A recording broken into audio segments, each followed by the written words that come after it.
So you will know when your auger is done when you give your plate a little wiggle and you notice that there's no movement inside of there. At this point, the auger has set.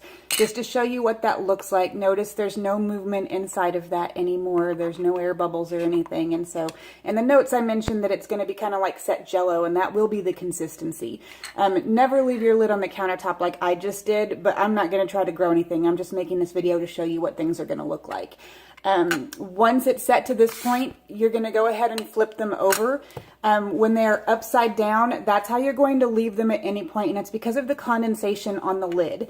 If you were to try to incubate your bacteria like this, then little droplets from the lid would fall on top of your bacteria, and that's going to end up killing them. And so once you are at the set stage, you're going to go ahead and flip all of your Petri dishes over, stack them so that the auger is up, and then now they're ready to be refrigerated overnight.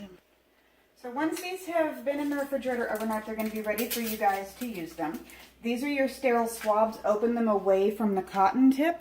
That way you're going to be grabbing this side so that you don't contaminate what you're going to be swabbing. What I've told you to do in the instructions is pick a few things to swab.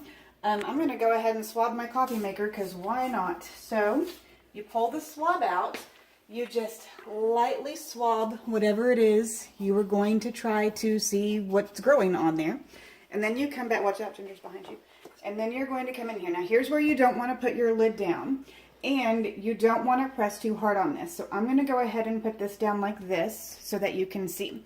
What you're going to do is you're going to lightly roly your Q-tip over the surface of the auger like that. If you press too hard, I'm going to do it on purpose so you can see, notice that it just goes through the auger. Now you've just broken your auger, and that's not an okay thing to do. So that's why you just want to roly over the surface. Once you're done, you're going to put your lid back on, and then you're going to lay it upside down to incubate in a warm place for a day or two. Since you guys aren't using an incubator, probably 48 hours will be enough for you guys to be able to see good colonies growing on there.